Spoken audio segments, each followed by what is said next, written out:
Bonjour YouTube, aujourd'hui on se retrouve pour une vidéo spéciale réécriture et bêta lecture.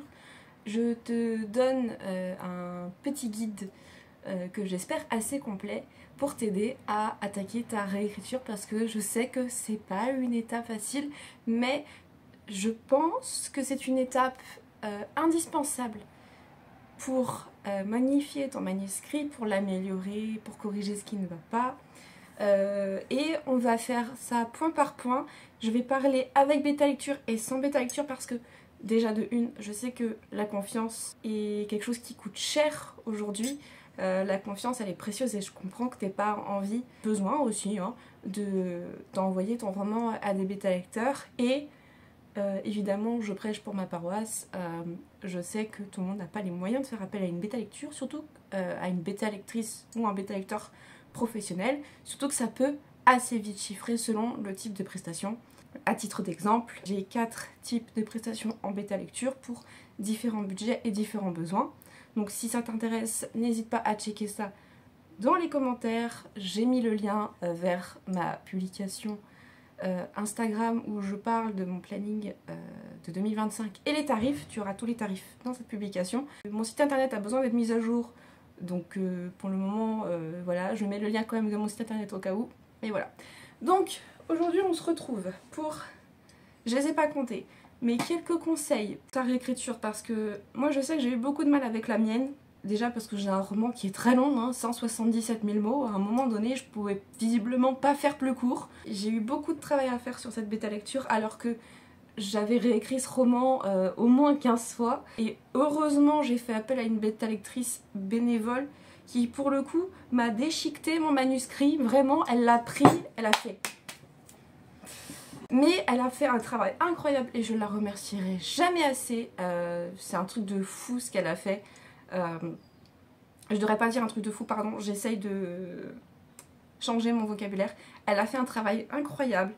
Et je suis super contente parce que sans elle, mon roman ne serait pas signé chez une agente littéraire. Premier conseil, sans bêta lecture, laisse respirer ton roman. Ne t'attaque pas à la réécriture alors que tu as rédigé ton dernier chapitre là il y a 2 heures. Arrête-toi, calme-toi, fais une pause. Ok ? Prends du recul. C'est hyper important. Tu ne te rends pas forcément compte mais tu viens d'accomplir un travail titanesque. Tu as écrit un roman, ou une nouvelle, ou une pièce de théâtre, ou un recueil de poésie.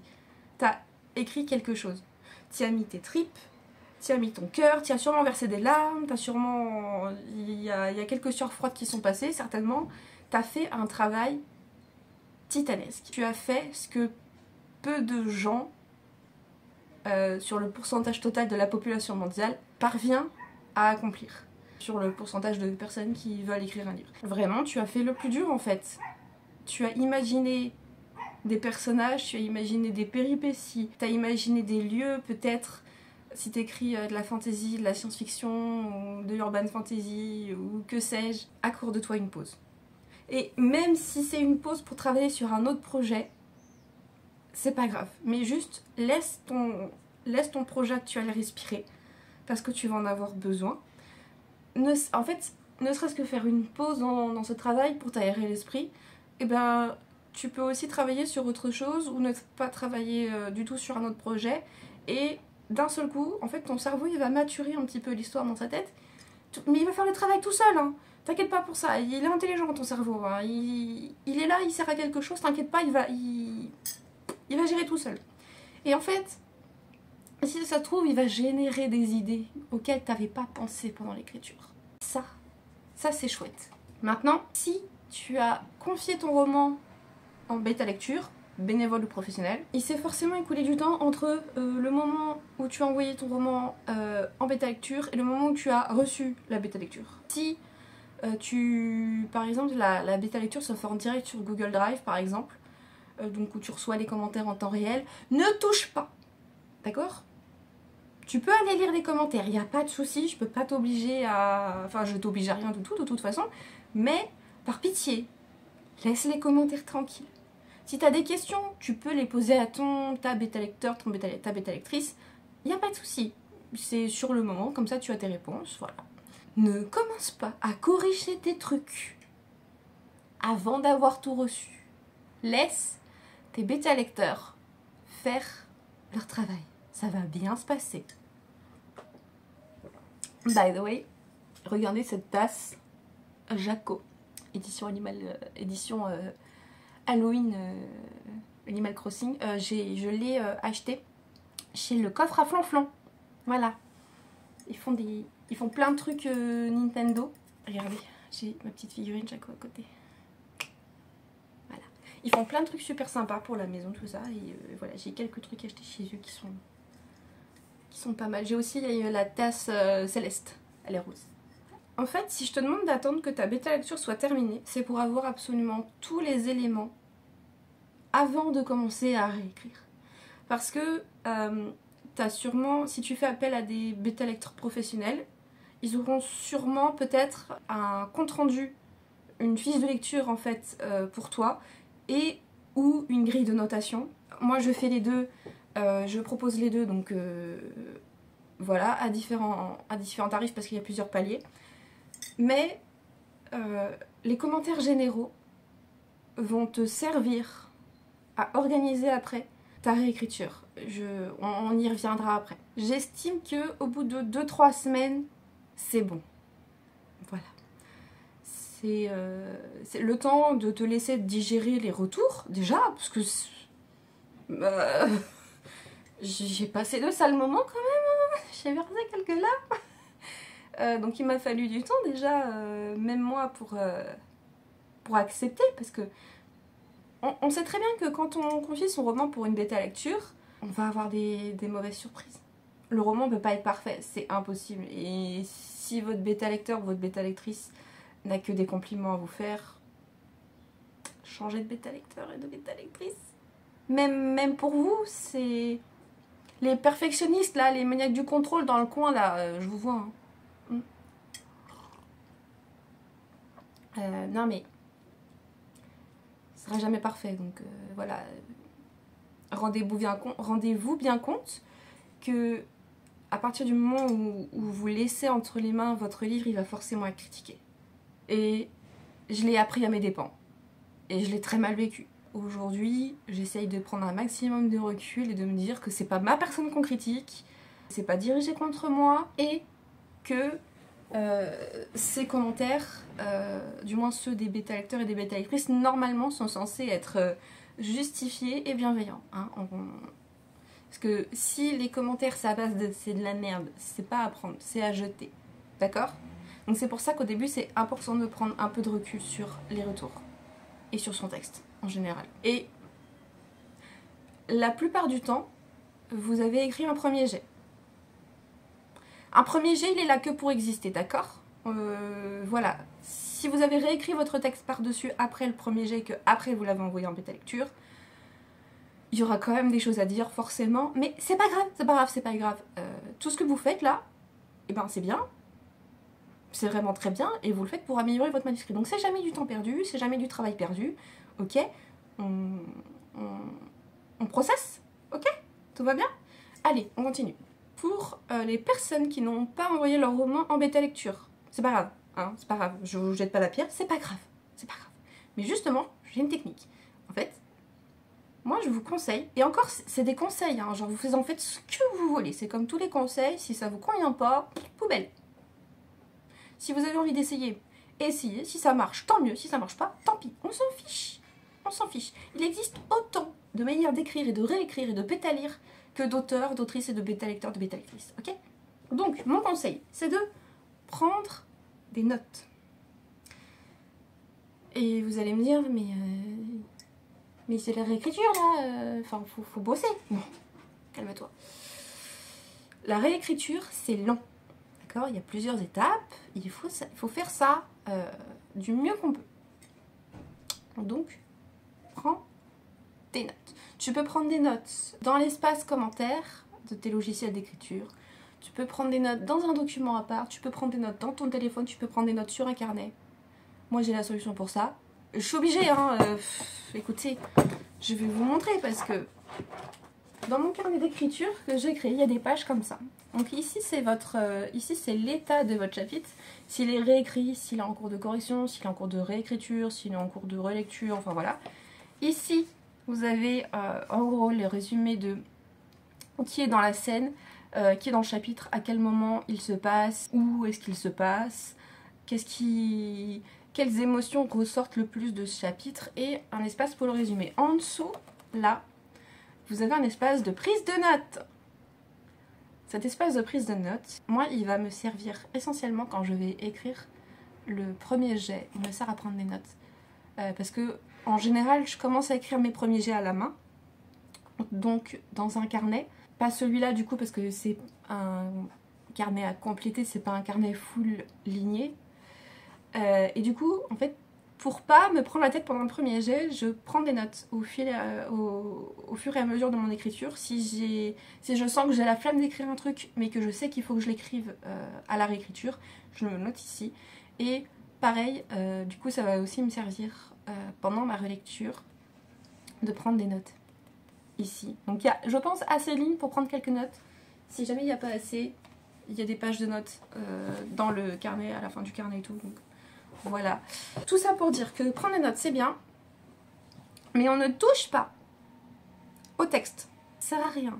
Pourquoi vous touchez à votre texte alors que vous ne savez même pas quoi retravailler? Voilà.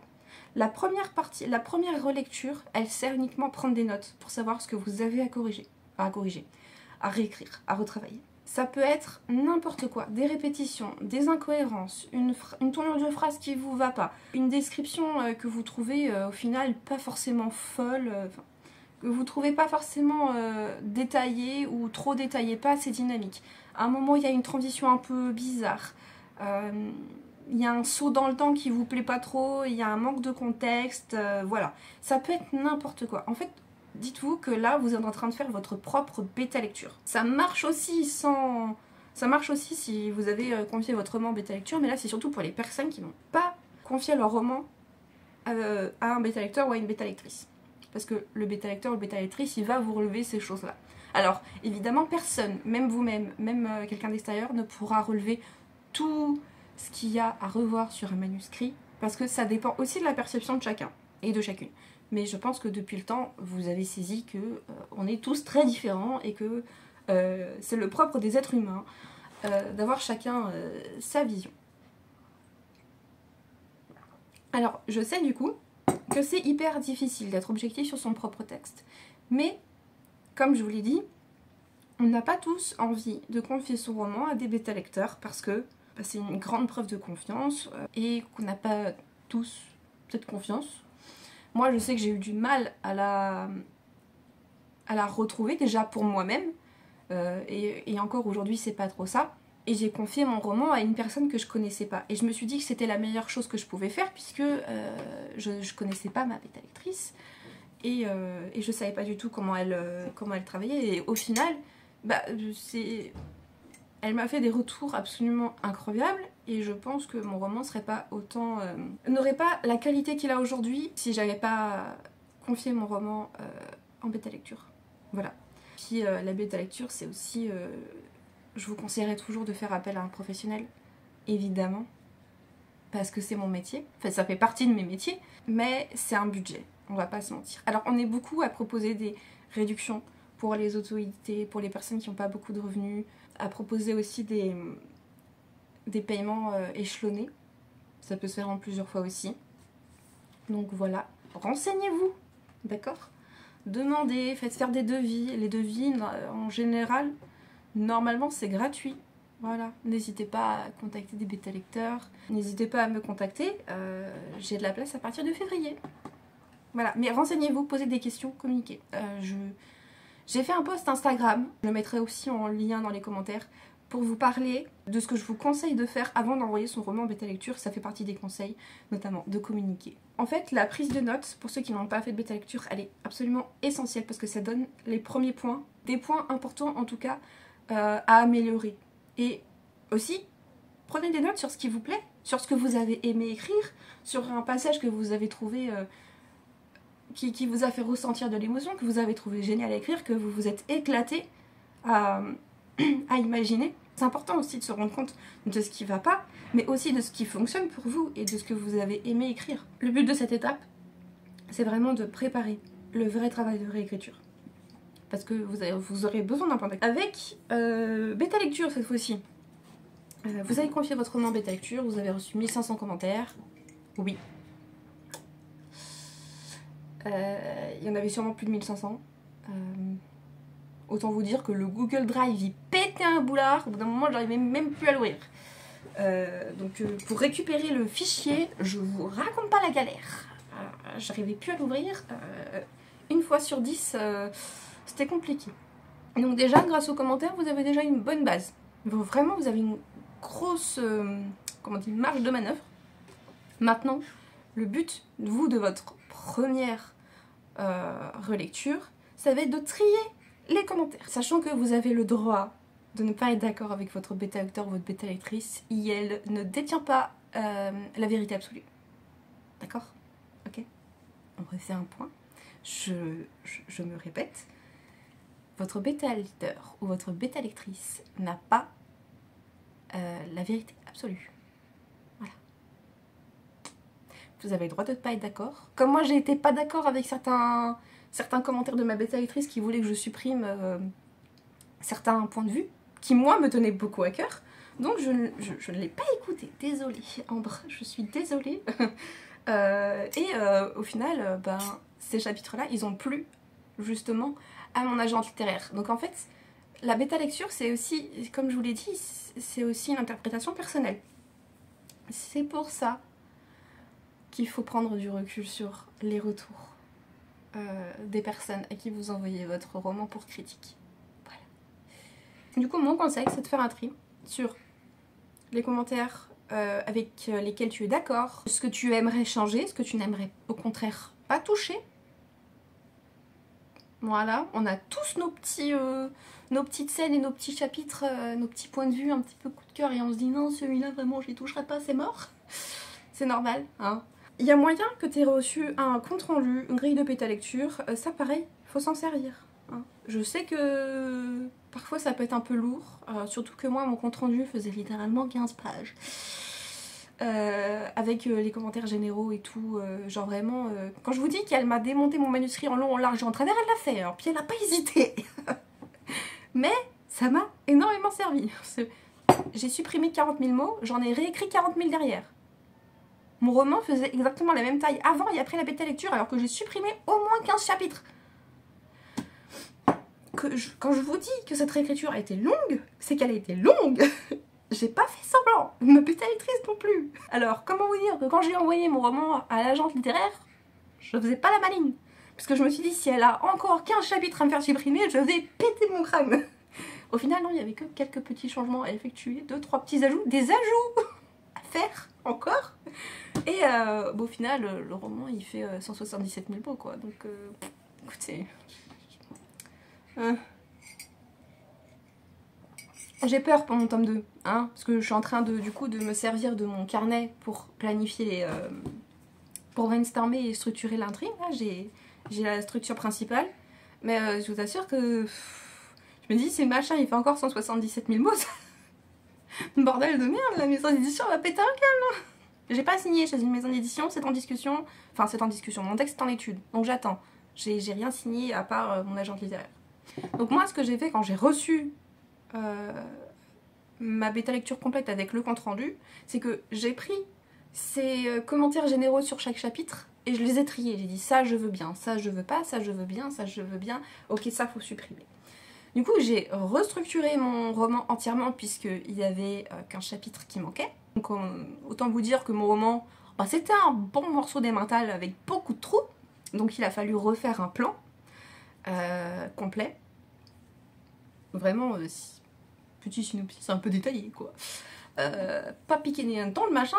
Et il a fallu, en fait, refaire les transitions. Il a fallu ajouter des détails, redynamiser des descriptions. Je faisais pas mal de show don't tell. Enfin, je disais, mais je ne montrais pas assez. Je savais même pas que j'avais ce problème. Vous voyez? Ça fait 15 ans que j'écris. Quelque chose comme ça. Et... au bout d'un peu plus de 10 ans, je me rends compte que j'ai un problème que personne n'avait jamais relevé, alors que j'ai été éditée en maison d'édition, que mes romans étaient sur Wattpad, que j'ai fait lire à des amis, et c'est la première fois qu'on me dit y a un petit problème de chaudron de tête là dans ton roman. T'as des petits tics d'écriture, tu te rends pas compte, mais j'étais en mode ah ouais. Et j'ai découvert ça et ça a changé ma vie. Donc voilà, d'où l'importance de faire appel à des bêta lecteurs et des bêta lectrices. Quand on peut et quand on en a envie et quand on se sent capable. Vous avez relu une première fois votre manuscrit, c'est super. Vous avez fait un travail, vous avez fait un gros travail déjà sur vous-même parce que c'est pas facile hein, d'aller jusqu'au bout de cette étape. Souvent on est un peu découragé et tout. Et encore une fois, je vous le répète, c'est normal de pas écrire un roman parfait. Le roman sera jamais parfait, je suis désolée de casser le mythe, je suis désolée de vous dire ça. Je suis désolée de vous briser le cœur, mais vraiment, votre roman ne sera jamais parfait. Il y aura toujours quelqu'un pour le critiquer. Mais il y aura aussi beaucoup de gens pour les apprécier. D'accord? Chacun, il y a un lectorat pour tout. Pour tout le monde. D'accord? Vous battez pas.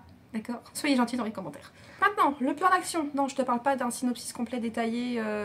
Si t'as pas envie de le faire, tu le fais pas. Moi, je sais que mes synopsis, ils font 20 pages. Mais j'oblige personne à le faire. D'accord? Paniquez pas. On parle pas de... Non, je parle juste de t'organiser pour ta réécriture. Et là, vraiment, je parle pour avec ou sans bêta lecture. D'accord? C'est pour tout le monde. Et comme d'habitude, c'est des conseils à suivre ou à ne pas suivre, ok? C'est juste une orientation générale. J'essaye de faire en sorte que cette vidéo soit complète. D'ailleurs, au moment où je vous parle, en fait, c'est un post Instagram que j'ai écrit il y a 18 slides, ok? J'ai taffé comme une dingue pour ce post Instagram, et en plus, il a à moitié flop. Voilà, donc je me suis dit, en faire une vidéo YouTube pour que ça atteigne plus de monde, c'est la bonne solution. Et en même temps, je pense que c'est très utile aussi. En fait, il y a deux méthodes qui peuvent s'ajouter l'une à l'autre. C'est chapitre par chapitre. De prendre les commentaires ou de ta bêta lecteur, de ta bêta lectrice ou de ton bêta lecteur, ou alors tes commentaires à toi, ta prise de note. Et de faire ça chapitre par chapitre. Tu te concentres sur un commentaire à la fois. Petit à petit. Ça sert à rien d'aller trop vite, de toute façon, c'est une étape qui est longue. D'accord? Surtout quand tu écris des gros pavax de plus de 120 000 mots. Plus de 120 000 mots, ça commence à taper dur. Hein. Donc, il y aura beaucoup de travail. On souffle, ça va bien se passer. Il faut juste prendre les choses une à la fois. On panique pas. Enfin, pas trop. Vous avez le droit de paniquer. Enfin, je veux dire... j'ai reçu le compte rendu de la bêta lecture. J'ai reçu la bêta lecture. J'ai vu les plus de 2000 commentaires. J'étais en mode... J'ai dû souffler très fort. Et j'ai dû faire plusieurs pauses pendant la réécriture aussi. Parce que c'est lourd, ok? On en a conscience. Respirez un bon coup. C'est une méthode linéaire qui fonctionne bien et au moins ça permet de pas trop paniquer si tu veux pas passer d'un bout à l'autre de ton roman. Par exemple, je vais expliquer après, mais si tu bosses sur des incohérences, genre t'as une incohérence chapitre 40 et t'as une incohérence chapitre 20, bah du coup... Tu vas juste à ton chapitre 40, tu vas juste à ton chapitre 20, tu règles ça vite fait. Et du coup, tu lis pas ton roman de manière linéaire. Je sais que ça peut en perdre plus d'un. Moi, j'aime pas trop faire ça. Tu t'occupes de tes prises de notes, de tes commentaires, chapitre par chapitre, les uns après les autres. Il n'est pas question de correction, d'accord? Maintenant, si tu veux aller plus loin que la simple réécriture linéaire, chapitre par chapitre, si tu as le courage de faire plusieurs relectures, il y a un autre qui est bien. C'est en fait, tu vas faire en gros du plus général jusqu'au détail. Et ça va inclure une petite correction. Mais pas une correction professionnelle, hein. Juste une correction de... une relecture pour vérifier si t'as pas oublié un mot. Ça arrive souvent. S'il y a des petites fautes d'inattention, ça arrive aussi souvent. Ça arrive même au meilleur. Ça m'arrive même à moi. Moi en fait, comme j'écris vite, j'ai tendance à oublier des mots. En fait, lors du premier passage, tu vas juste t'occuper des incohérences et par exemple développer des passages qui manquent de contexte et de développement tout simplement. Probablement aussi de retravailler tes transitions qui sont pas forcément... où tu as noté des choses un peu bancales, genre que c'est pas très fluide, ou des commentaires que tu as reçus en bêta lecture. Au deuxième passage, par exemple, tu peux te concentrer sur les descriptions et les dialogues. Et au troisième passage, sur les formulations bancales et les verbes faibles. Et enfin, la dernière relecture pour les fautes et les répétitions. Voilà, toujours en fait le détail à la fin. Parce que tu t'en fiches de corriger, de revoir le détail tout de suite. Si tu retravailles des passages de façon générale. Parce que si ça se trouve, ce que tu as écrit, les fautes que tu as corrigées les fautes que tu as corrigées, les répétitions que tu as virées, ou les formulations que tu as faites, parce que ça se trouve, en fait, ce passage-là, en fait, il va virer, tu vas le réécrire entièrement. Donc, c'est pour ça que je conseille de faire, de passer de quelque chose de général, petit à petit, de détailler de plus en plus. Et en soi, la méthode, elle peut se faire aussi chapitre par chapitre. Tu prends ton chapitre 1, tu t'occupes d'abord des transitions et de développer ce qui manque de contexte. Ensuite, tu passes aux descriptions. Ensuite, tu passes au dialogue. Et ensuite, tu passes aux verbes faibles, aux corrections, tout ça. Évidemment, cette méthode-là, elle est longue et ça va demander plusieurs relectures. Mais dis-toi que, oui, mon bébé d'amour, oui. Oh, le dogo qui fait un câlin. Oh. Oui, mon cœur. Oui. Oui, mais maman, elle travaille. Non, maman, elle travaille. Maman, elle essaye de filmer une vidéo pour aider les auteurs et les autrices, comme maman. Ok? Oui, c'est mon carnet d'écriture. Oui, moi aussi, je t'aime, mon dogo. Non, je viens de te sortir, Loki, tu abuses. Aïe. Donc on va finir la vidéo avec le chien, puisque visiblement il a envie de me faire des gros câlins. Alors évidemment là, je te parle, encore une fois, je te parle pas de correction approfondie, vraiment c'est une relecture pour corriger ce que toi tu es capable de corriger, parce qu'on n'a pas tous une orthographe irréprochable. La langue française est très complexe, on le sait, et même nous, correctrices, on n'est pas infaillible. En tout cas, c'est pas donné à tout le monde d'avoir ce courage-là de faire plusieurs relectures, donc c'est vraiment, si tu t'en sens capable, c'est vraiment, pour le coup, là, une réécriture très approfondie et très complète. En somme, tu organises ta réécriture comme tu le veux, c'est juste un plan, un mini-guide, entre guillemets, cette vidéo, pour te donner quelques tips, quelques clés pour que tu puisses commencer ta réécriture ou la reprendre si t'as paniqué d'un coup et que tu t'es dit non, je veux plus voir ça. Peut-être que cette vidéo t'aidera à respirer un petit peu et à te dire ok, je peux le faire, parce que tu peux le faire, t'en es capable. T'as écrit un bouquin, d'accord, t'as imaginé genre un bouquin entier, donc t'es parfaitement capable de réécrire ton roman aussi et de le relire. Ça va être long, ça peut être compliqué, mais et tu vas voir, tu seras super fière de toi après. Genre, vraiment, tu auras un sentiment d'accomplissement et tu te diras ouais, je l'ai fait.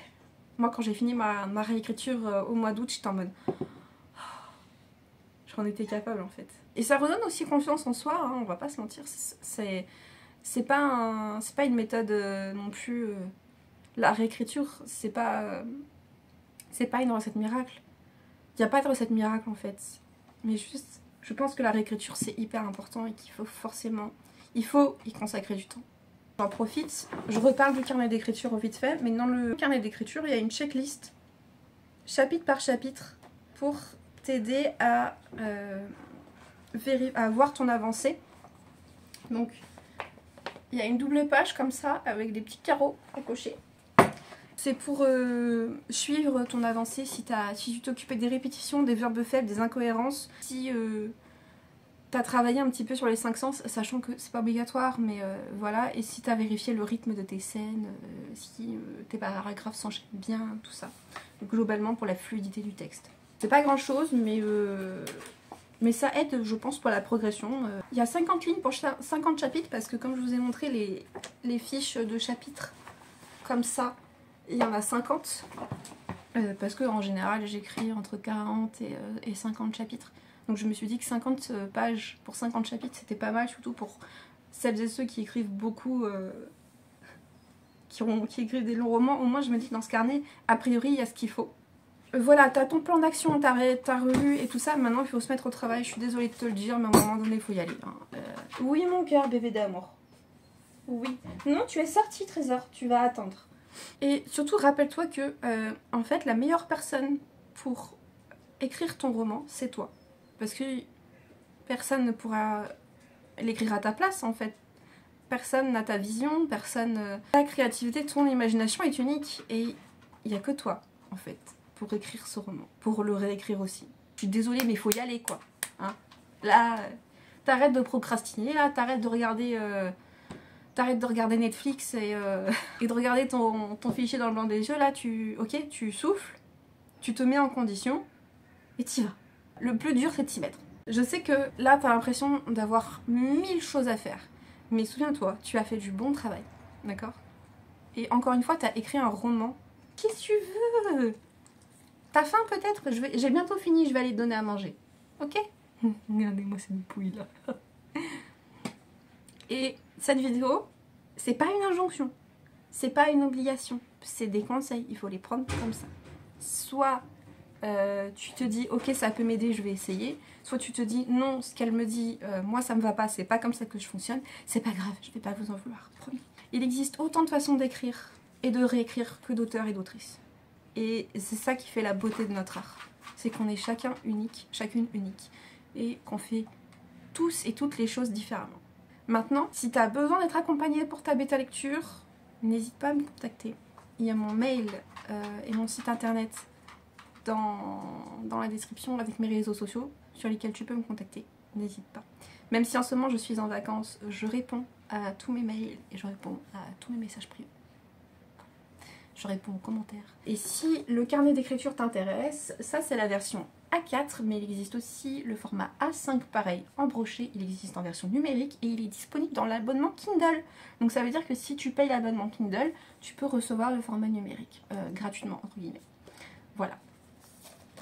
Donc je crois que j'ai jamais fait une vidéo aussi longue, ça fait 40 minutes que je parle. Le dogo, je sais pas ce qu'il a, il est sorti mais il commence à péter un câble, il commence à tourner en rond, donc je vais aller lui donner à manger parce que je pense qu'il a faim. Et merci à toi d'avoir regardé la vidéo jusqu'au bout parce que wow, c'était long. Puis moi quand je suis lancée, quand je parle, je m'arrête plus. Donc là, je vais m'arrêter là parce que Dogo n'est pas content. Et j'espère que sincèrement que cette vidéo saura t'aider et te donner le coup de pouce dont tu as besoin pour attaquer ou reprendre ta réécriture. Et Loki et moi, on te dit à la prochaine.